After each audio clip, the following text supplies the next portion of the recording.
Football rivalries aren't always local. Sometimes just a single game or a series of them can forge a mutual dislike that goes way beyond geography.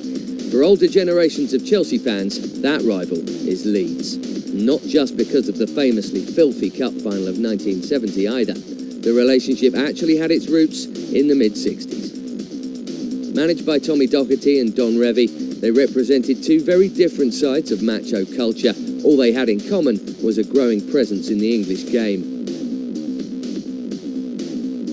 In the spring of '63, Chelsea just beat Leeds to promotion. When they next met in early '65, they were first and second in the top flight, and things were getting physical. '66 and '67 brought cup victories for Chelsea, while Leeds bossed some tasty league meetings.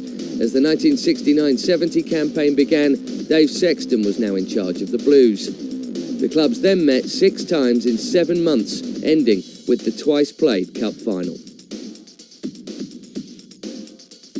Now imagine this. The cup final was the season's only domestic football match that the public could watch live on television. And literally half the nation did watch. Over 28 million by the time the replay came around, a record that still stands for an English club game. A 2-2 draw was followed by a 2-1 Chelsea win, which is all that really should matter, but the real legacy is the legendary brutality of it all. This was basically 3.5 hours of common assault, punctuated by some memorable goals.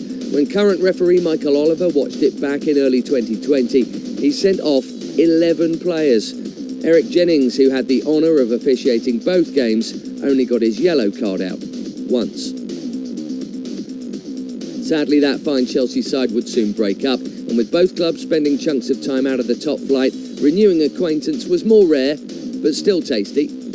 In April '84, the passion spilled out onto the field as a perfect Kerry Dixon hat-trick helped Blue thrash White 5-0 to ensure that Chelsea would be back in the First Division.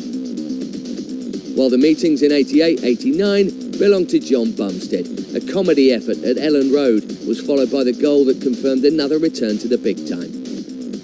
Fast forward to Christmas '97. Players stood in silence to pay respects to the departed Leeds legend Billy Bremner before playing out a match he'd have loved. Alfie Holland and Gary Kelly both saw red, but the 9 men knuckled down for a goalless draw. In spring '99, Gus Poyet's winner saw Chelsea finish 1 place above Leeds to grab the final remaining Champions League position. And at the end of that year, Leeds went top by winning a dirty clash that saw Frank Leboeuf totally lose his usual cool. Into the naughty noughties, Graham Lasso and Danny Mills tried their best to reignite the old flames. And Idika Johnson gave the rivalry one of its greatest goals. But we've barely shared a field with our Yorkshire friends since, until now.